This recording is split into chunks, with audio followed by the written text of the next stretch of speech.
On behalf of the people of Andhra Pradesh and on behalf of all the industrialists, the industry leaders, business leaders and entrepreneurs who are gathered here today, I would like to thank you for creating an atmosphere for both development and dialogue, of which was born the Development Dialogue of Andhra Pradesh 2024. May I request you, sir, to please engage with the audience and tell them more about this initiative in your own words.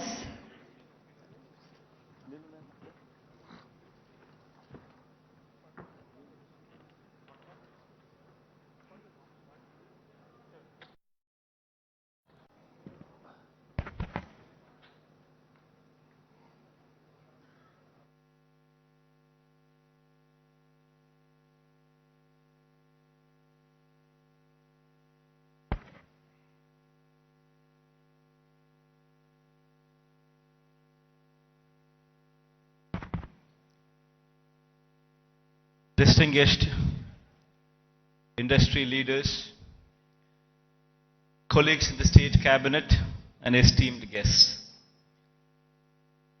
I think koncham Telugu, koncham English, I think I'll go together. It's, target audience is just not some of the people present here. But I'd like to take this message all across the state of Andhra Pradesh. So a little bit of a mix and balance between English and Telugu would be the pitch that I would be taking. I'm happy to welcome you all to the Vision Visakha program. In fact, today all of us are gathered here to discuss about what Visakhapatnam means to all. Why does the state need Visakhapatnam? It's indeed a fact. Post-bifurcation, the successor state, that is the current state of Andhra Pradesh,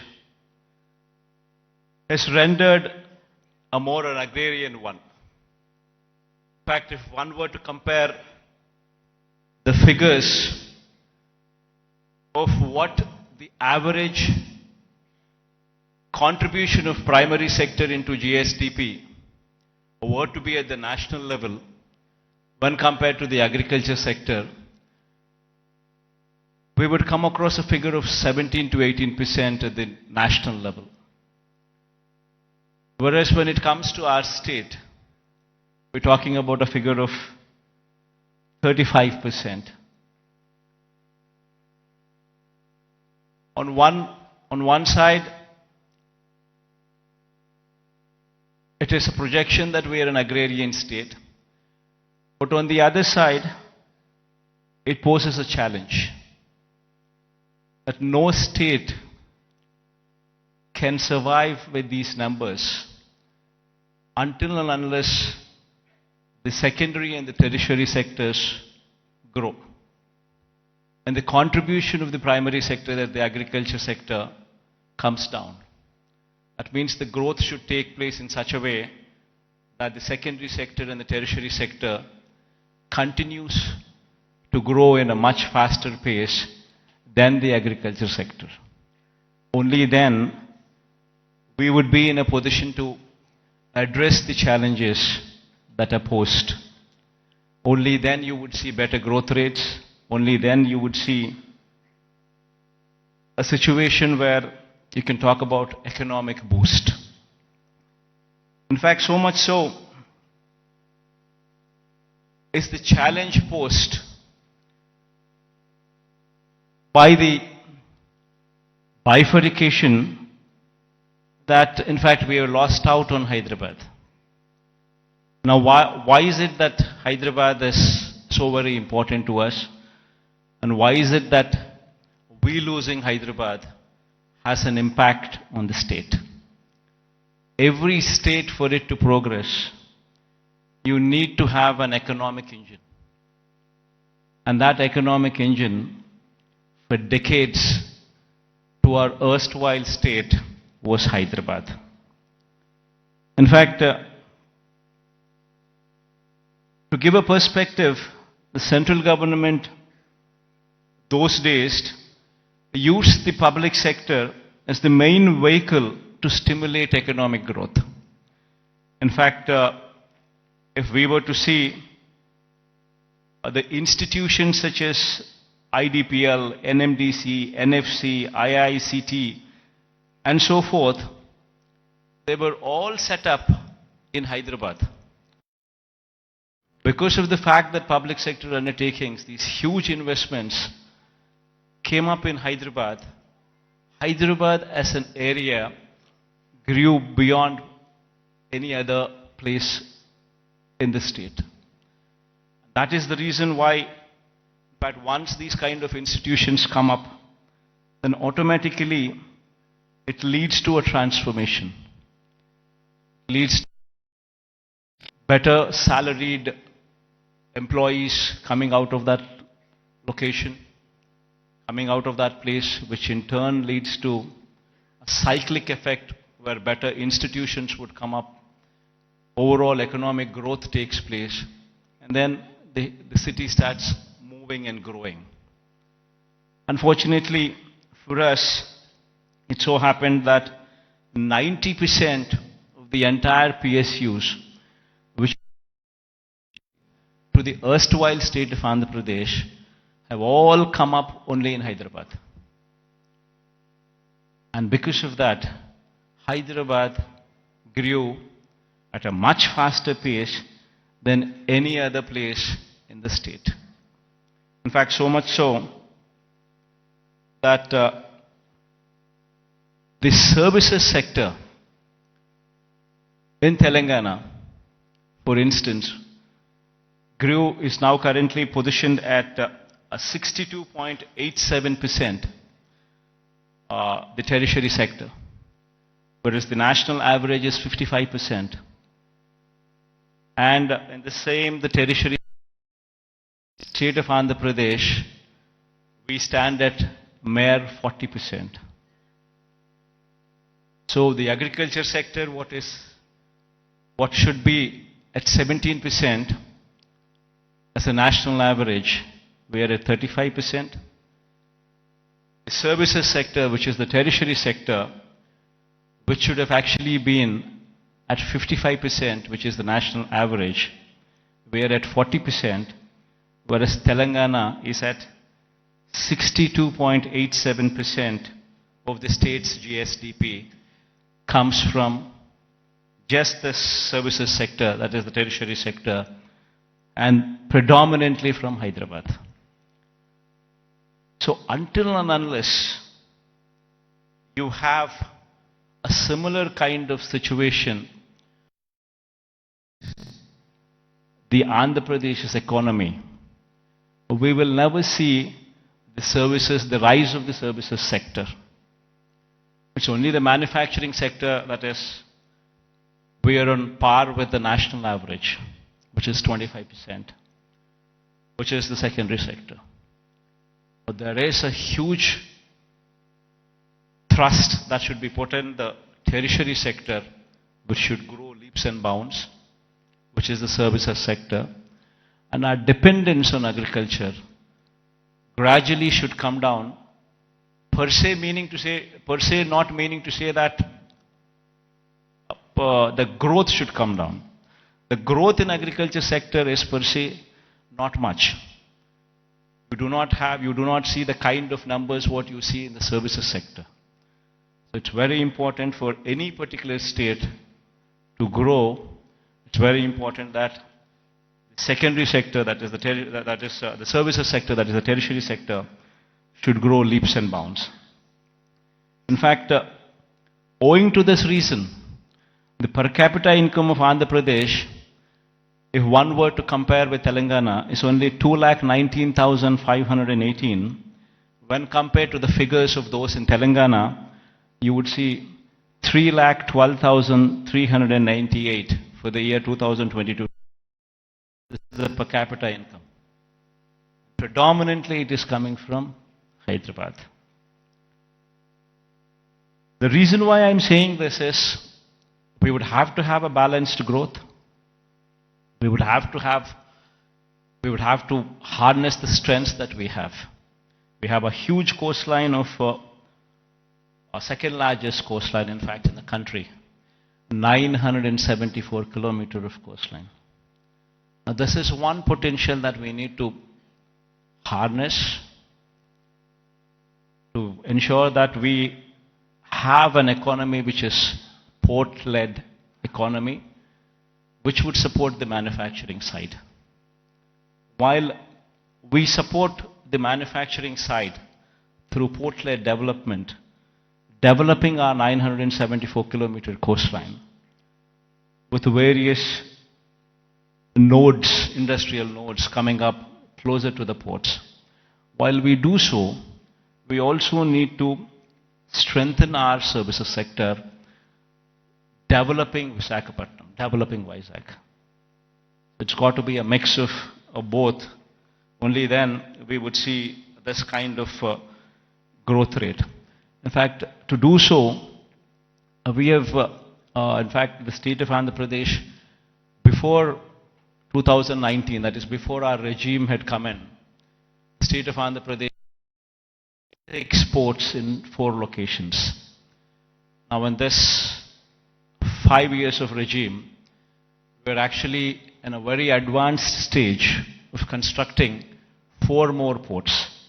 In fact, at a rapid pace, the construction of the ports is going on. In fact, 16,000 and odd crores of investment is going in. We've already incurred more than close to 4,000 crores of this investment.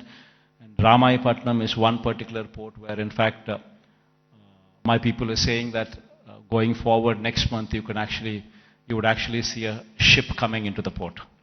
So much so, in progress, one can also see if one were to visit these ports, be it Ramayapatnam port, which is going at a massive pace, be it the Machilipatnam port, which is also progressing at a very, very brisk pace. So is the progress in Kakinada also. It's a private port though, Kakinada being. And then the Mulapeta port coming up in Srikakulam is also moving at a very, very brisk pace. So 3 of them are coming up in government sector, 1 of them is coming up in the private sector. All 4 are moving in a very, very brisk pace.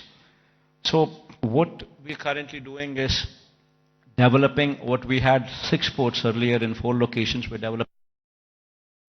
And then we're building 10 fishing harbors to support blue economy.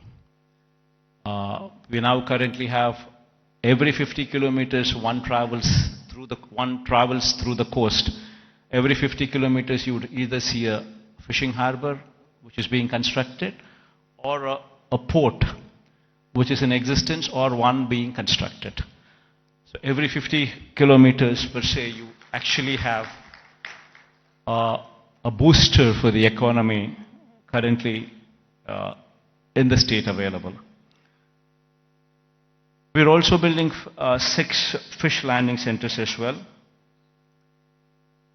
And then there is a lot of focus on greenfield electronics manufacturing cluster, development of nodes which is taking place. This greenfield electronics manufacturing cluster is coming up at Koparthi and YSR district, and industrial parks in Achutapuram, Orvakallu and Krishnapatnam.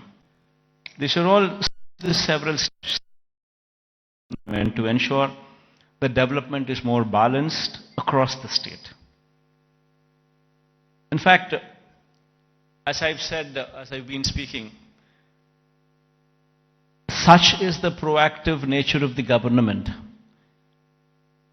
and such is the conducive business-friendly environment prevalent in the state, that consistently for the past 3 years, in the category of ease of doing business, the state is rated number 1. This is one major achievement that the state can boast about, trying to showcase that we per se are very friendly to environment, very friendly to industrialists. Now, having said that, it has attracted almost 13 lakh crores in the Global Investors Summit, which we concluded last year. 352 MOUs were signed, with an employment potential of close to 6 lakhs.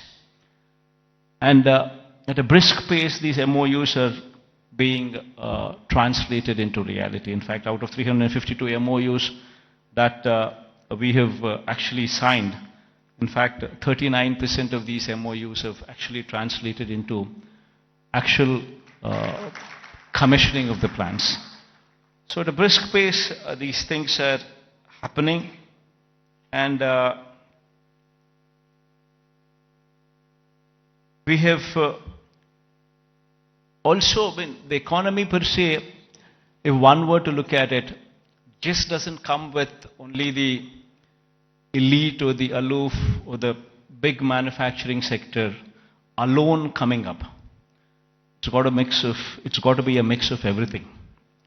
In fact, so much so that I would say that the state government has implemented in these 5 years several welfare programs orienting them towards sustainable self-employment.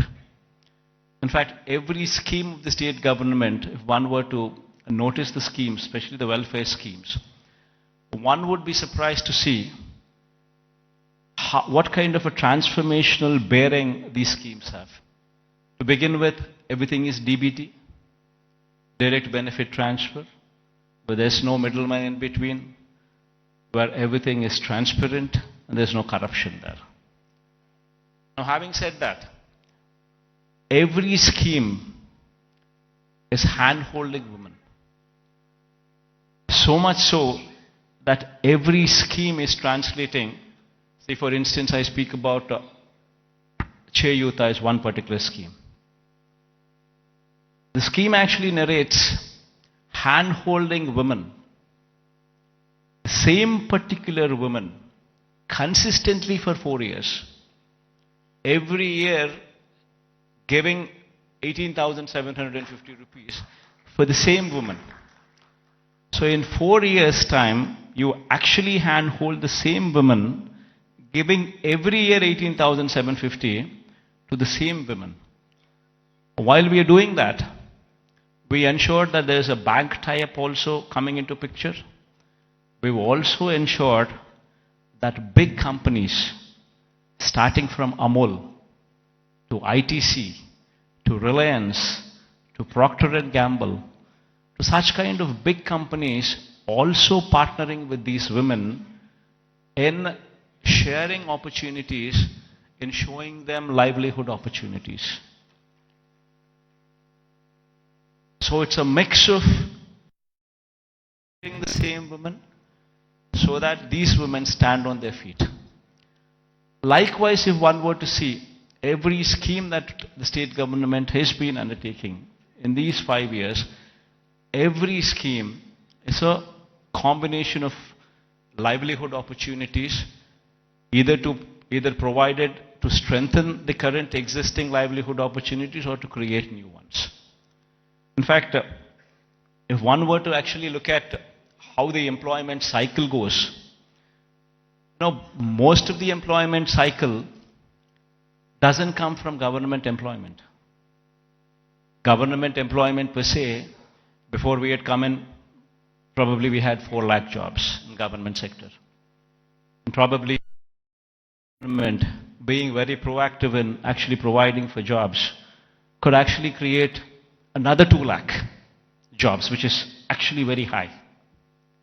Before we had come in, we had 4 lakhs for decades. And after we had come in, we actually created 50% more jobs in government sector. But that is where it can end. It cannot go beyond that. You're talking about 4 lakhs being to 6 lakhs. Then per se, the big industrialists also, when we were to speak of, if we were to speak of, if one were to see the translation of opportunities of jobs actually created per se for investment that is actually put in would probably translate to probably 1 crore of investment translating into one particular job. Not much. Maybe adding to another 2 or 3 lakhs, not beyond that. The major contribution comes from 3 other sectors. One is agriculture, which actually constitutes 62% of the workforce. Now, what we have done is support agriculture, where, in fact, the best part in agriculture is, the challenging part in agriculture is, even though the fact still remains that 62% of the population depend on agriculture, the fact is 50% of the land holding is less than 1.25 acres, that is half hectare. If one were to translate this land holding into, for calculation's sake, as to up to 1 hectare, if one were to take into consideration, then you're talking about 70% of the land holding is within 1 hectare. We have very small and marginal farmers, and if these small and marginal do not make money, the economy is shattered. What we could actually do is come up with those initiatives to handhold farmers through RBKs, setting up of Raitu Bharosa Kendras where every village has one, where you have an agricultural graduate sitting in those villages, in those RBKs, where everything from seed to sale of crop is handheld through these RBKs. And with such kind of micromanagement, also incentivizing farmers with production incentives as well, that farming sector could survive. This is one major sector which actually comes to give you a support for the employment. Then the other major sector, which is another sector which actually supports, is MSME. MSME is also the one word to speak of, talking about if industries, mega industries, big industries constitute maybe 3 lakh, 4 lakh jobs. You're talking about MSMEs which actually constitute more than 30 lakh jobs. There per se, the employability rate is more. Every MSME is small, but yet employs more number of people when conversion ratio takes place from investment perspective. But these 30 lakhs, these 3 lakhs, these 4 lakhs, these are not the numbers. Dominantly self-employed sections. Self-employed sections constitute a primary more than 1.5 crore population, which actually doing well for the economy to do well. And through various schemes, various platforms, we've ensured that these self-employed sections are handheld, given support through various schemes. I'll give you an example. Before we had come in, we were talking about self-help groups, which actually constitute more than 1 crore of women. Before we had come in, these self-help groups had an NPA and outstanding loans to the extent of 18%. Today, the same self-help groups, the outstanding loans and the NPAs, if one were to look at in this sector now, it is just 0.3%. And 1 crore of women livelihoods are dependent on that. If one were to see the same thing, every scheme like Vahana Mitra, which talks about self-employed sections who actually are driving the cabs or actually driving the autos. If economy there fails, the entire state fails. We're talking about barbers. We're talking about so many sections running into lakhs, and together running into crores, which actually have been supported so as to render phenomenal growth rate. In fact, when we had come in 2018-19, our state was figuring probably the least among the states in growth rate, in GSDP growth rates. The last year numbers, if one were to say, we're figuring in top 5 states in the country. If GSDP growth rate were to be figured in. Similarly, every initiative that we've taken in supporting every sector, the MSMEs for instance, our state can boast about that we had ensured that timely MSME incentives were given even during the times of COVID. That actually protected the MSME sector, so much so that today the kind of growth that we have seen in MSE sectors was so unprecedented in the state of Andhra Pradesh. In fact, the reasons have resulted in the state's manufacturing GVA, when viewed as a percentage of India's manufacturing GVA, increasing to 4% during 2019 to 24 from the corresponding figure of 2.9% during 2014 to 19. That was the previous regime. That is the kind of GVA contribution. State's manufacturing GVA to a percentage of India's manufacturing GVA, if one were to compare. We're actually contributing 4% now versus in the previous regime, contributing to only 2.9% in those days. As I've said, the state's services sector contributes to only 40% of the state's GVA when compared to the national average of 55% and when compared to Telangana's state's average of 63%. Now, this is a position that was occasioned by the state's bifurcation that has deprived Andhra Pradesh of Hyderabad city and the economic benefits associated with it.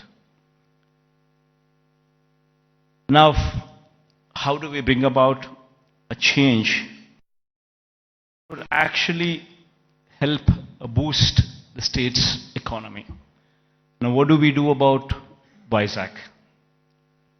Now, how do we boost Visakha's growth story so that ultimately we come across a situation where at least 10 years down the line, starting today, at least we compete with Hyderabad or we compete with Bangalore or we compete with Chennai.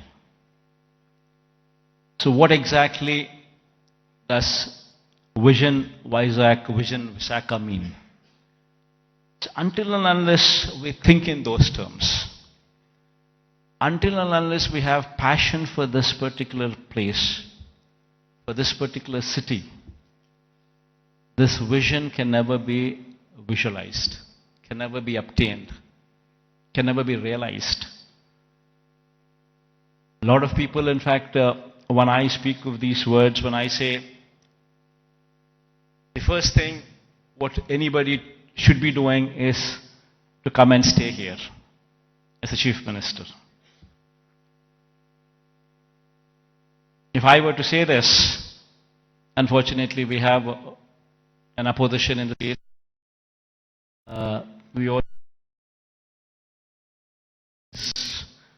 and also a negative media with vested interests who support the opposition. I think many of you also are aware of it, that they make such a hue and cry that, in fact, that we shifting over to Visakha, they try to make an issue out of it, saying that somebody is coming to Visakha because they want to grab the lands here, they want to do that, they want to do that. And these kind of stories shamelessly are written, shamelessly are projected. And all for what? So they don't want the chief minister to come here. They go to the court cases are filed. All for what? They don't want chief ministers to come here. Now why? Because if the chief minister comes here, will grow. Because there's ownership which is going to come for this area. There will be a christening of the city as executive capital.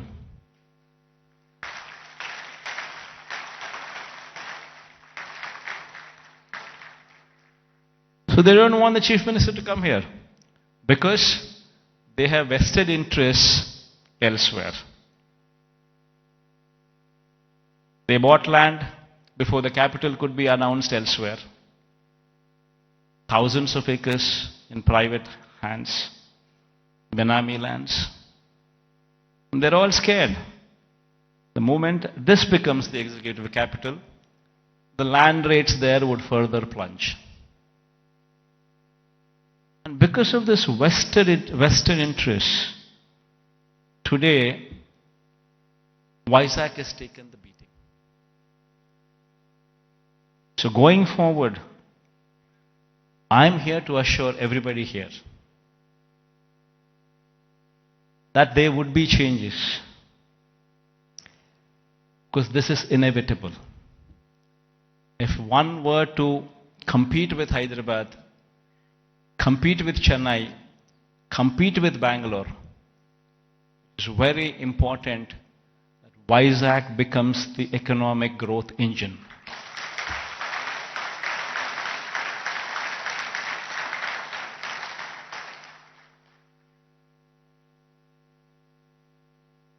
That is it. In fact, if I were to have any vested interest, probably I would be speaking about Kadapa.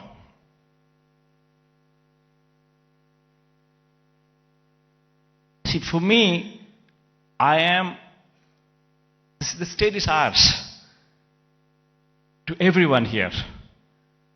And one in my place should think in terms of what is good for the next generation. How would we want our children to be positioned? How are the state's revenues going to be?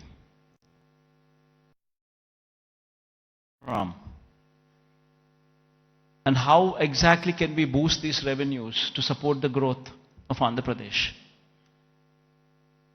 If we do not think like this in terms of growth for Visakha, then who would think? If the vision of the leader is wrong, if the vision of the leader is negative, then Visakha, today unfortunately, only person standing for Visakhapatnam as executive capital is only me.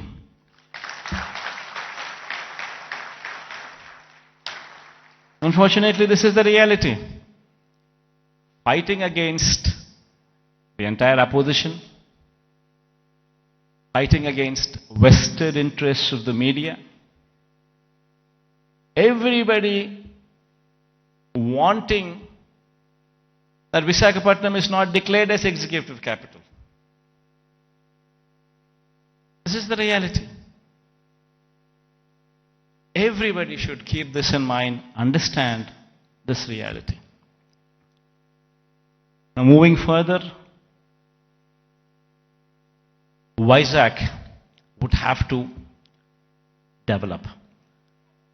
I am assuring you,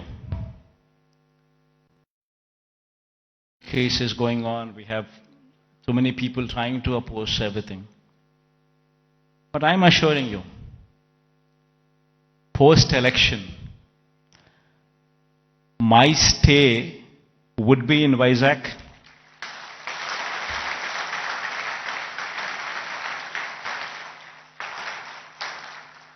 In fact, my swearing in ceremony also would be in Vizag.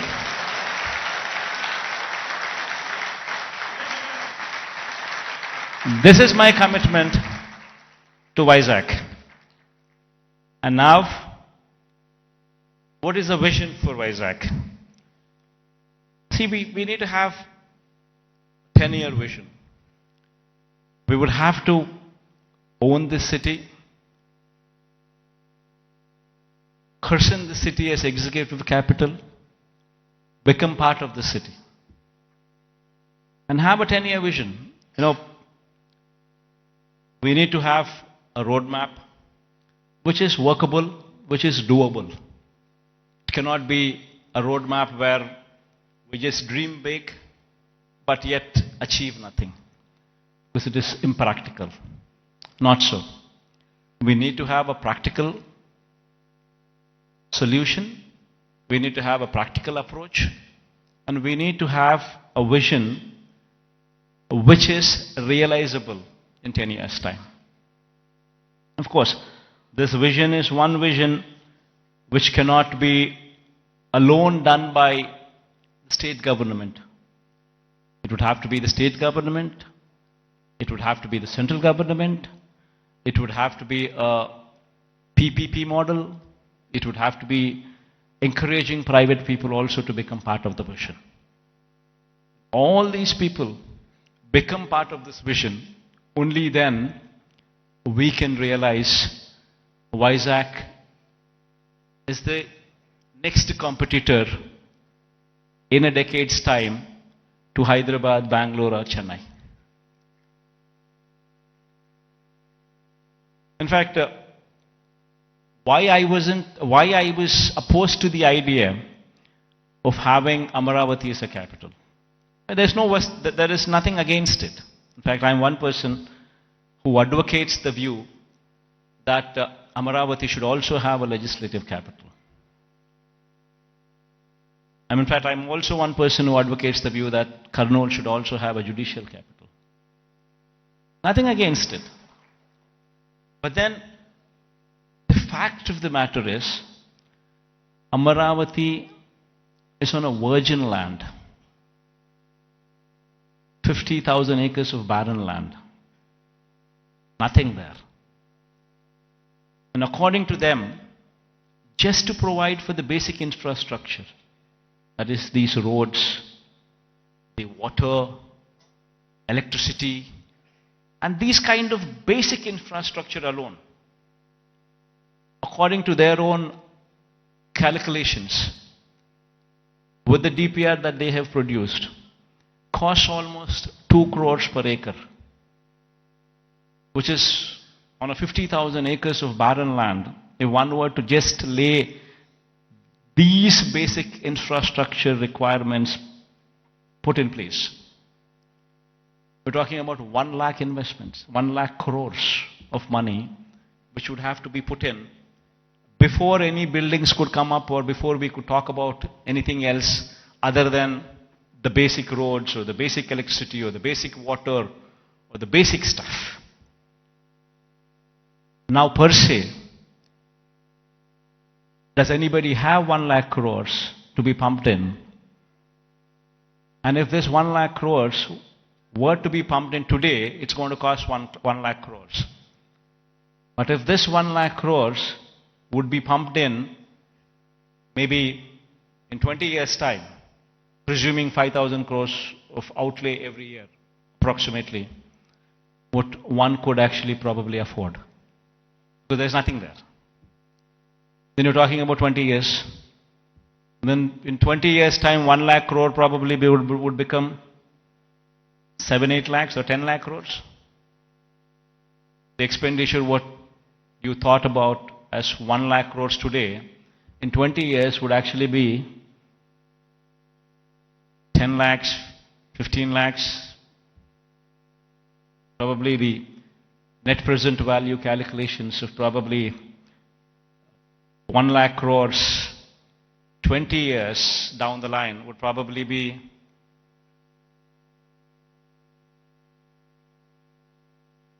one were to calculate 1 lakh crores today, 20 years down, it will be 10 lakhs, 15 lakhs, 20 lakh crores. And which is going to be a dream chasing. You will never be anywhere. That is the reason why I say I'm nothing against it. It's only something that we can't do it. Whereas here in Visakha, we have a place which already has this basic infrastructure. We already have roads. We already have good roads. We already have electricity, good electricity. We have good water connections. We have good everything. Basic infrastructure is already put in place. So all what we need to do is give in that finishing touches. Just give it a little bit of finishing touches, and it would transform into something much, much, much bigger.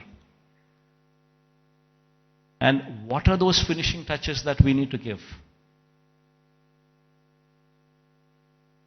An iconic secretariat.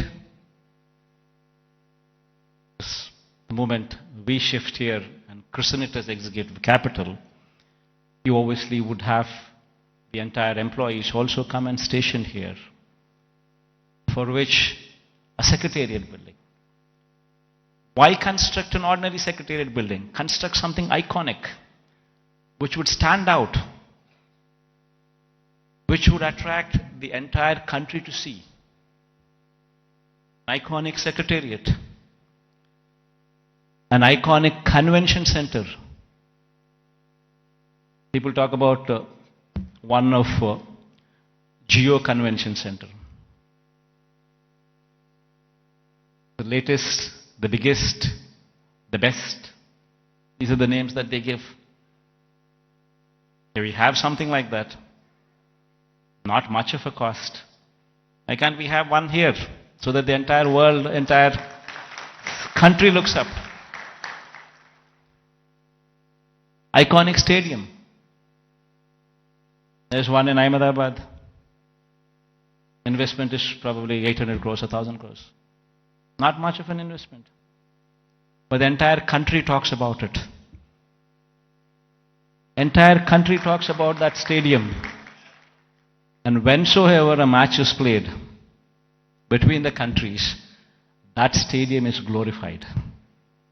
It is spoken about by the entire country. Entire world sees that stadium. All these that I speak about are iconic.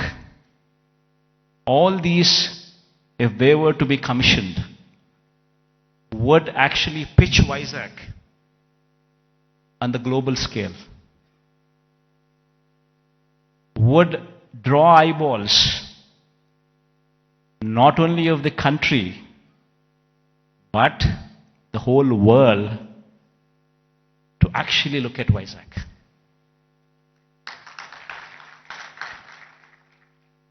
What we have envisioned for Visakha, iconic secretariat, iconic convention center, iconic stadium, Institute of Emerging Technologies.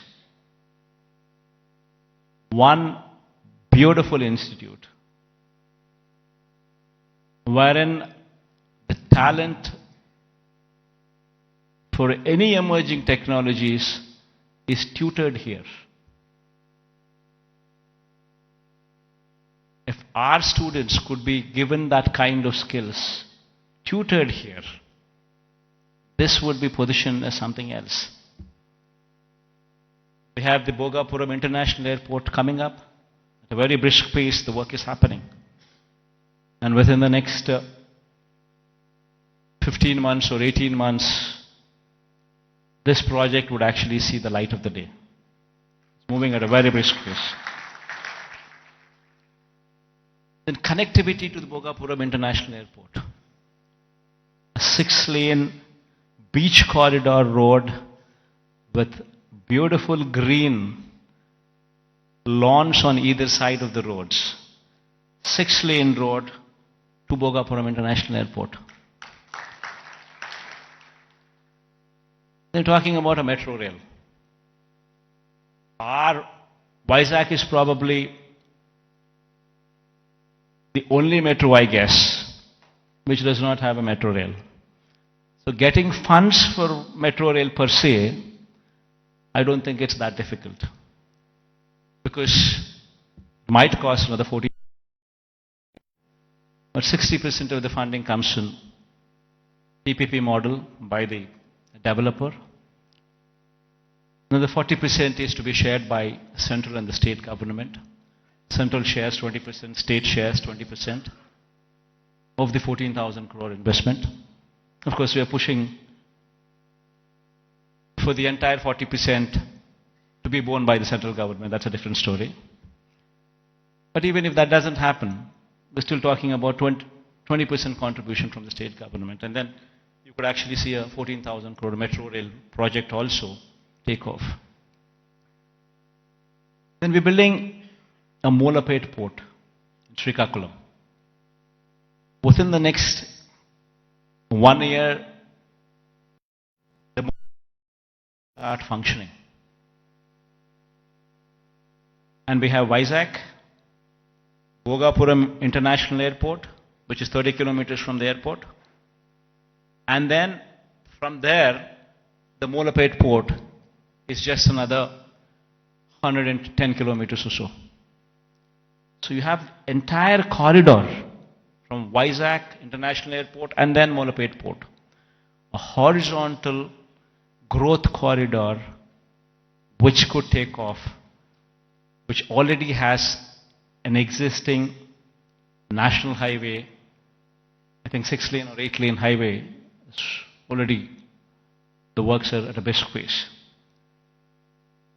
Then you have a data center with a submarine cable which is coming from Singapore. A data center, Adani is doing it. A huge investment, 27,000 crores of investment is coming there. And since it's a private investment, and Adani is doing it, the works of the land from our side, everything that needs to be done is already done. They've already started the work, the plans are submitted. Next 5-6 years, in a staggered way, in a phased manner, they would actually ensure that this project also comes up. Then you have hospitality industry, which also needs to be looked into, which also needs to be given a little bit of boost, for which we have ensured that Oberoi and Mayfair groups have given certain bits of land for them to develop 5-star plus resorts here as well in Visakha, where Visakha is short and it doesn't have resorts. It has some good hotels, but it doesn't have resorts. So this 5-star plus category resorts by Oberoi or Mayfair would actually bridge in that gap. The land has already been given to these private people and they're already on the verge of starting the construction, and within the next 2 years or so you would actually start them, you would actually see them commissioned. Then NTPC Green Hydrogen Project. This is also around about 30,000 crore investment of NTPC. This project, fortunately yesterday Prime Minister virtually laid the foundation stone. So this is also going to be a reality. So all these that I just spoke about, they're not things that cannot be achieved. All these things can be realizable. Within the next 10 years, in a staggered manner, we would see all these things coming up. Because all these things that I spoke about are not big. Something which is unimaginable. No, not so. All these things are realizable because they're not something, they do not pose those numbers which would actually say they are not realizable. And there is of course one aspiration what I'm trying to negotiate with the Prime Minister also. This thing goes well, we would have this as well. A high-speed rail corridor from Hyderabad passing through Vijayawada.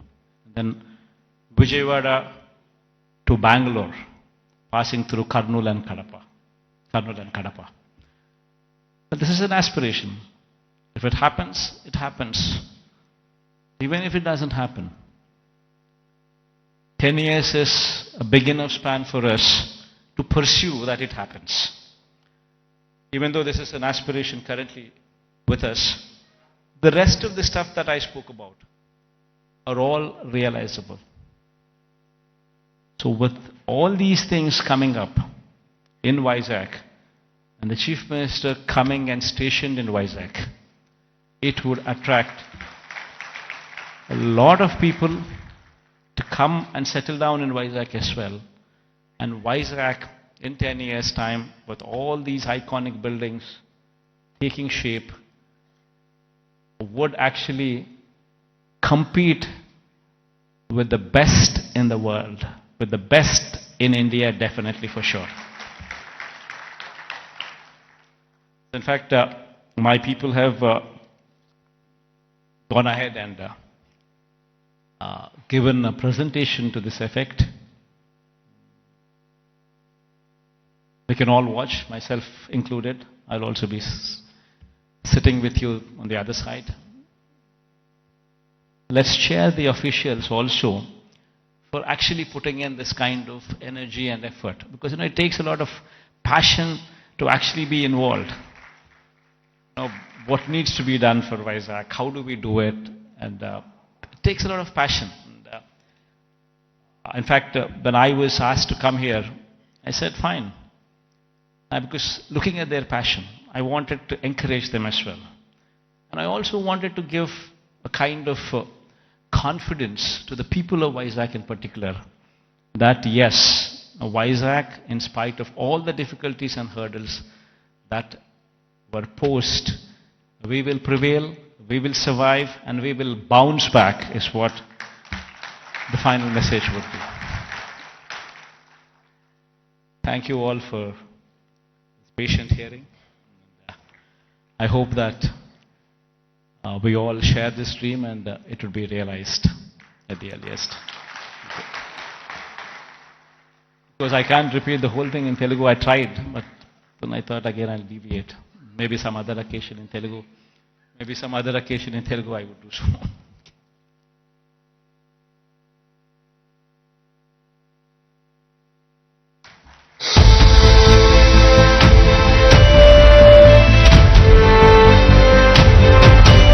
Thank you very much to the Honorable Chief Minister for that really confidence-inducing talk about his vision for Visakhapattnam and thereby the development of Andhra Pradesh.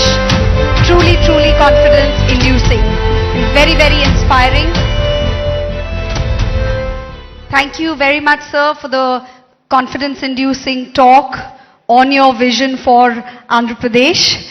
And thank you for joining the audience. It's a privilege for all of us that you will be watching the AV with them. I would now like to call upon Sri Lakshmi Ma'am, Special Chief Secretary, Department of Municipal Administration and Urban Development, Government of Andhra Pradesh, to please come on to the dais and make the big announcement of the day and launch the AV.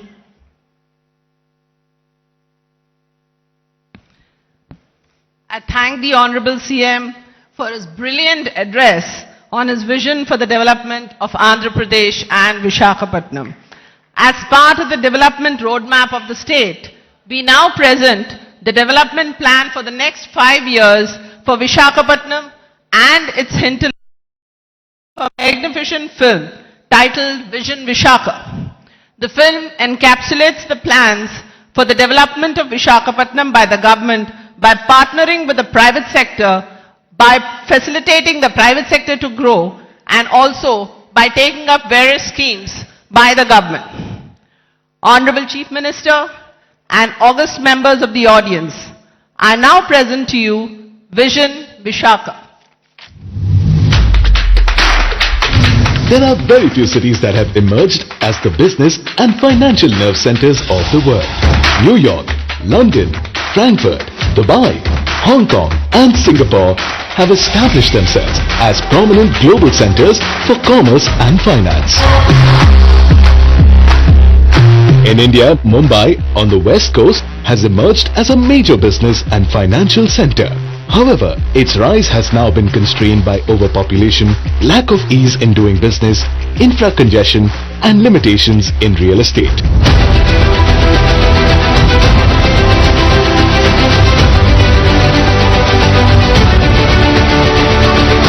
Located on the east coast of Andhra Pradesh, Visakhapattnam now holds the potential to compete with some of the best cities in the world in developing, innovation and natural scenic wonders.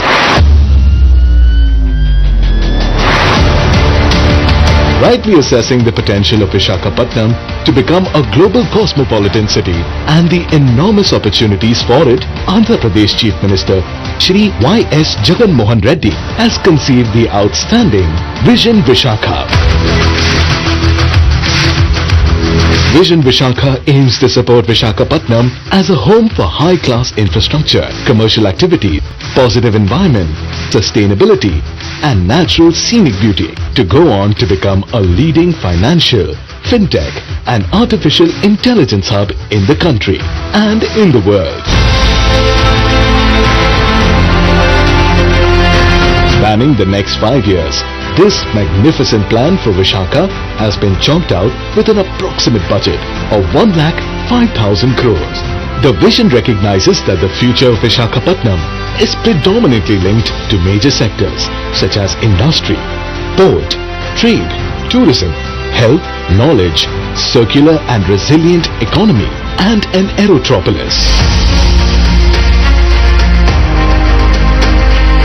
Infrastructure will be developed in 5 categories: connectivity, industrial landscape, urban planning and city infrastructure, livability and social infrastructure, sustainability and climate resilience. The allocated percentages for these have been clearly mentioned in the vision. These investments are estimated to create more than 10 lakh jobs and employment opportunities in Visakhapattnam during this period.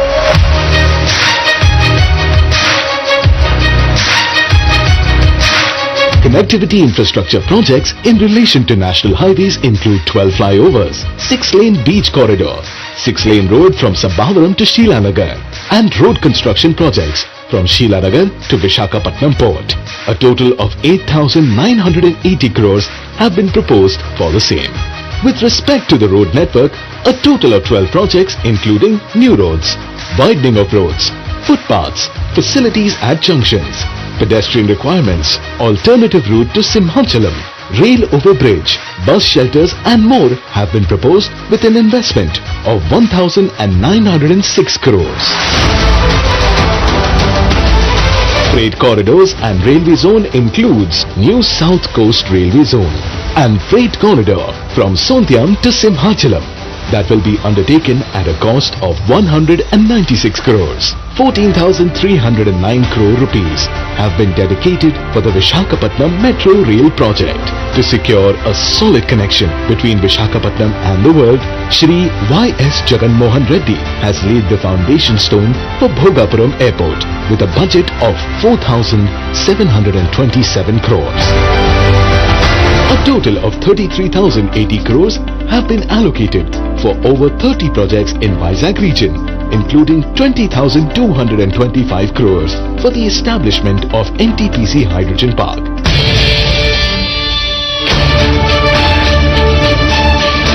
To develop Visakhapattnam as an IT hub, an integrated data center park, IT, ITES and Infosys Development Center have been proposed at Visakhapattnam Tech Park with a budget of 25,025 crores. Through these, the Honorable Chief Minister hopes to provide direct and indirect employment to around 5 lakh people.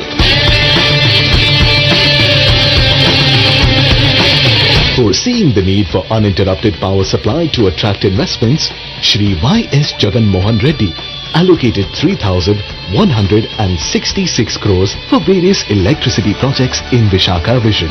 In relation to urban planning and infrastructure of the city, investments of 975 crores are dedicated for fresh water supply projects. 1,550 crores have been proposed for an underground drainage project and 153 crores are allocated for the development of stormwater drains in the city.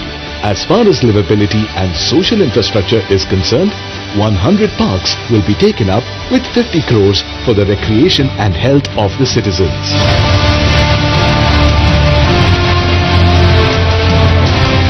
150 lakes will be developed in a phased manner in the city with a sum of 250 crores. Regarding sports facilities, 7 stadiums will be developed with a budget of 169 crores. Along with demonstrating his commitment towards encouraging sports through the one-of-a-kind statewide Adudam Andhra program, Shri Y.S. Jagan Reddy has proposed an international cricket stadium with a whopping budget of 300 crores in this Visakha vision in order to place Visakhapatnam on the sports map of the world. VMRDA projects include a natural history park, museum and research institute with 108 crores, a convention center with 220 crores, an urban entertainment zone with 40 crores and Siripuram multi-level car park with 87 crores. About 150,000 houses worth 4,039 crores are being constructed through Jaganana colonies and Tidco houses for the construction of affordable houses for the common citizens.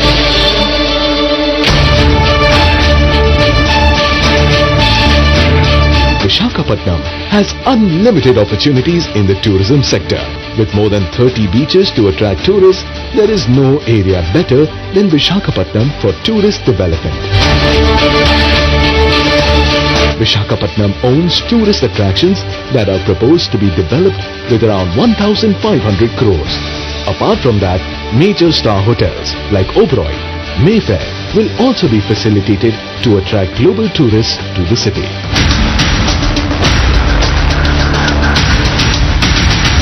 Shri Y.S. Jagan Reddy also proposed the establishment of a global convention center worth several malls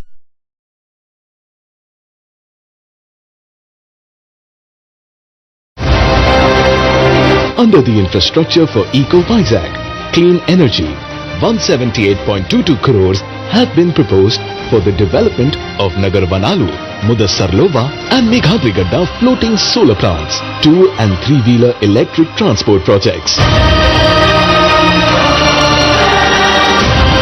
Chief Minister Y.S. Jagan Reddy's impeccable foresight resulted in a magnificent mission to develop Visakhapatnam into a global city with spellbinding amenities. A successful realization of this vision is destined to make this city of destiny a remarkable cosmopolitan center in no time.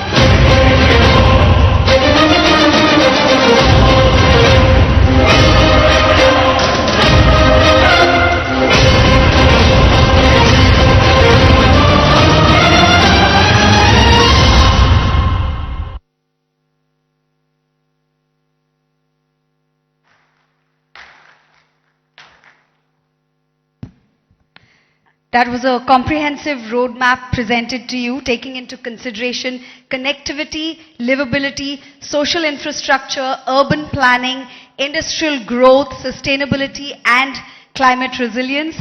The Honorable Chief Minister of Andhra Pradesh, Shri Y.S. Jagan Reddy Garu, is well on his way to achieving Vision Visakha and many other such projects for other cities of the state as well.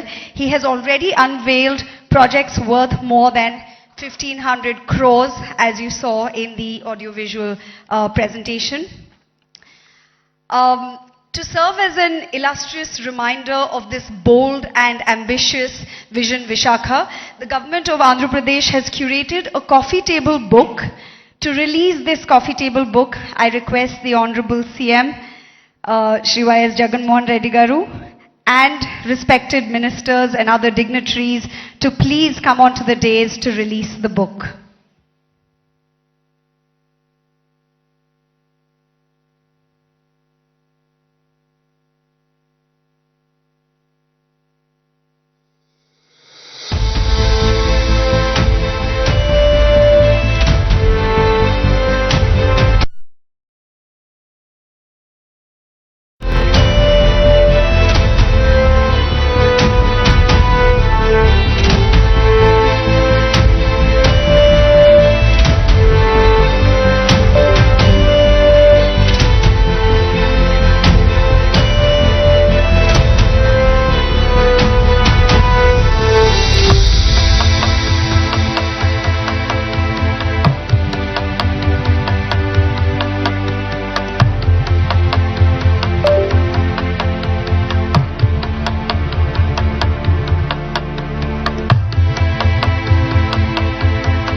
Ladies and gentlemen, a huge round of applause for Vision Visakha and the coffee table book that serves as a powerful reminder of a powerful vision for the state of Andhra Pradesh.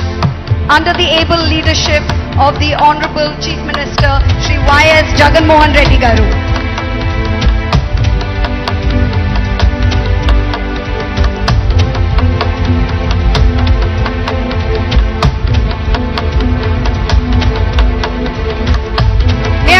The audience to give us a huge round of applause for this ambitious vision, Visakha.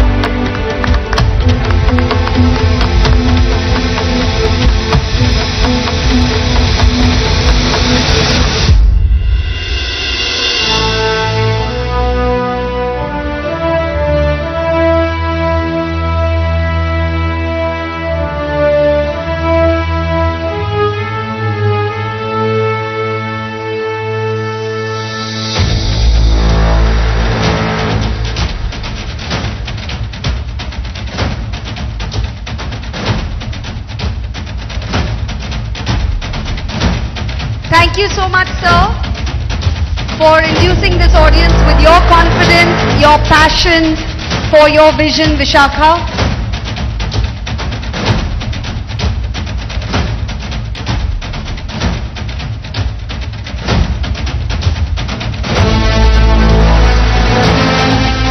That's going to be the iconic secretariat.